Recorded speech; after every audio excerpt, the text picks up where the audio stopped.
जनता party के चारों खाने चित्त हो गए थे और बुरी तरह से हार रही है।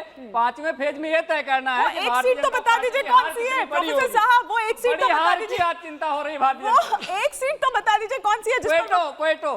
अच्छा, वो कह रहे हैं कि क्योटो वो है। मैं बता के लिए बेसिकली कह रहे हैं। नहीं, एक्चुअली परेशानी क्या है कि सच ये बोल नहीं पाएंगे, क्योंकि बोलेंगे तो फिर राष्ट्रीय प्रवक्ता के पद से हट जाएंगे। सच्चाई ये है कि मैनपुरी या फिर कन्नौज में से मेरे हिसाब से तो दोनों सीट जा रही हैं, पर इनके कैलकुलेशन से एक सीट जा रही है। अब ये लोग तय नहीं कर पा रहे कि भैया कौन सी वाली बोले, मैनपुरी बोले कि कन्नौज बोले। अगर कन्नौज बोलेंगे तो भाई साहब नाराज हो जाएंगे, और मैनपुरी बोल दी तो भाभी जी नाराज हो जाएंगे, घर के अंदर कलेश हो जाएगा।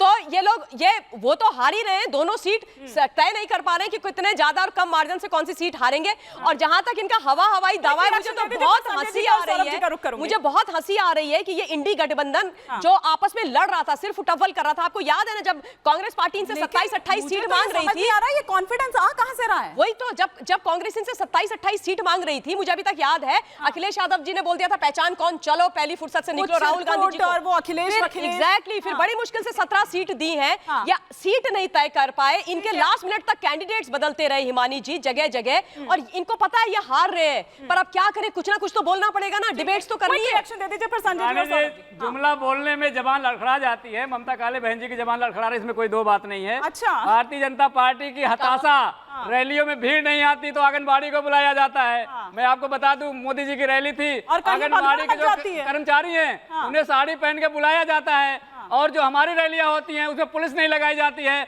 अपनी रैलियों में 5000 पुलिस लगाई जाती है, 5000 कर्मचारी लगाए जाते हैं, 10,000 बैकअप के साथ मोदी जी चल रहे हैं। ये पूरा देश और पूरी दुनिया देख रही है। और जो जुमले फेंक रहे थे, जुमला सुनते सुनते आदमी 1 साल 2 साल 3 साल 10 साल हो गया है। अब भारतीय जनता पार्टी के पास बोलने के लिए कुछ नहीं है, भावनात्मक अपील करने की भारतीय जनता पार्टी के लिए जनता ने स्पेस भी नहीं छोड़ा है, क्योंकि मोदी जी ने धर्म का सहारा लिया, उसके बाद मातृशक्ति के मंगलसूत्र का सहारा लिया, उसके बाद बेटियों का सहारा लिया।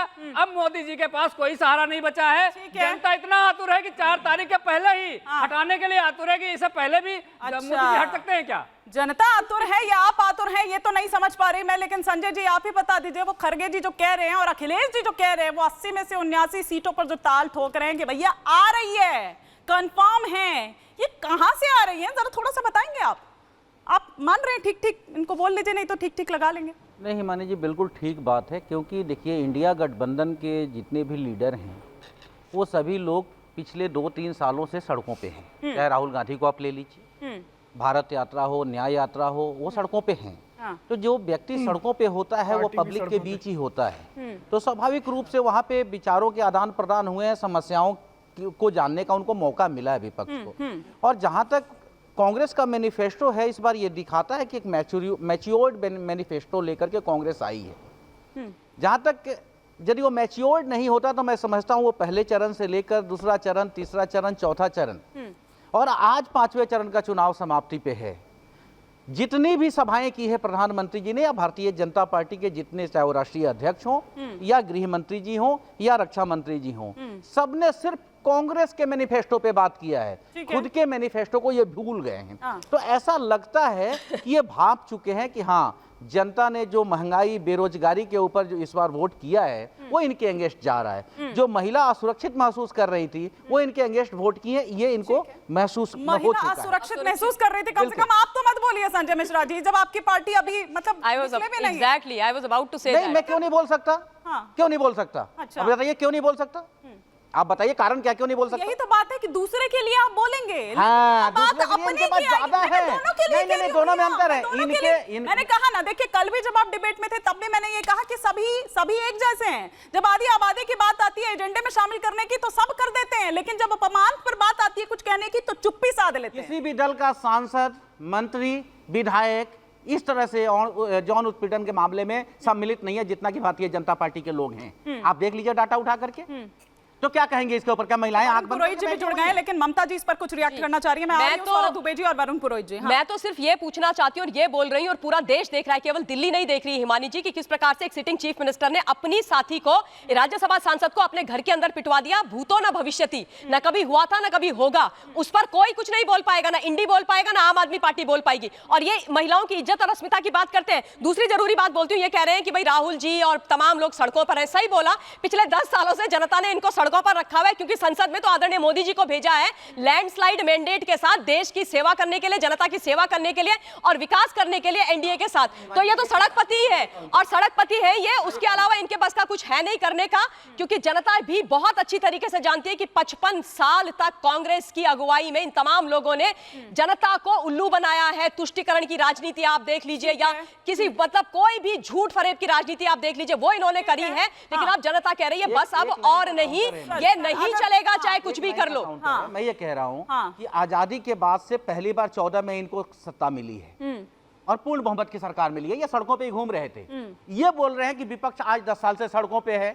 सड़कों पे रहकर अरे भैया, आप लोग आजादी के बाद से संसद से सड़क पर जनता के द्वारा हकाले गए हो, और भारतीय जनता पार्टी को सड़कों से ससम्मान भेजा गया है संसद में। ये फर्क है, समझिए आप। ममता जी, आपने बोला, अरे आप जब बोलती हैं तो हम लोग सुन रहे हैं, तो हम बोल रहे हैं तो आप भी सुन लीजिए। अरे बस मैं आपको करेक्ट कर रही हूँ। नहीं, मत करेक्ट करिए, वरुण पुरोहित जी जरा वापस लौटते हैं, जरा चुनाव पर भी आते हैं। आज 5वां चरण है और बहुत इंपॉर्टेंट है सर। हाँ, नहीं, ठीक है। लेकिन आप जो कह रही हैं 2014 में जो मोदी जी ने कहा था, उनको आज 2019 में उनको याद नहीं था।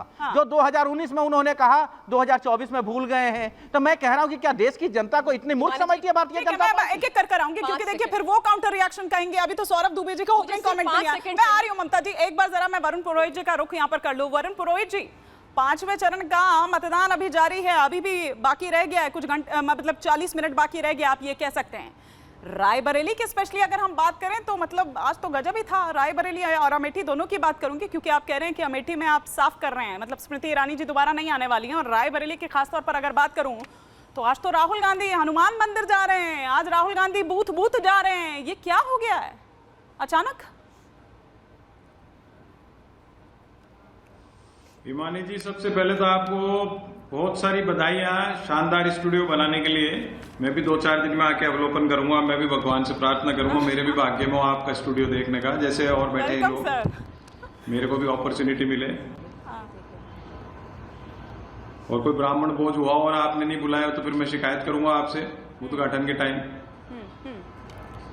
देखिए, आपने रायबरेली की बात करी। रायबरेली 101% राहुल गांधी जीते हुए हैं, उसमें कोई किसी प्रकार का डाउट नहीं है। और जहां तक बात है अमेठी की, किशोरी लाल जी और स्मृति ईरानी जी में फाइट है, वो 4 तारीख को पता लगेगा किसमें क्या होता है। अभी जो माहौल पिछले महीने से देखने को मिल रहा है, जो आगे बढ़ रहे हैं चुनाव के चरण, जनता उमड़ती जा रही है इंडिया अलायंस की सभाओं के अंदर। ये गजब का चेंज देखने को मिल रहा है। और मैं समझता हूं कि जहां विपक्ष ने, मैंने पहले भी आपको कहा था कि विपक्ष का ग्लैमर बना नहीं और मोदी जी का ग्लैमर रहा नहीं, लेकिन फिर भी विपक्ष ने जहां मजबूत, आप मेरी बात को ध्यान से सुनेगा, 4 जून को आपको इसका परिणाम में भी असर दिखेगा।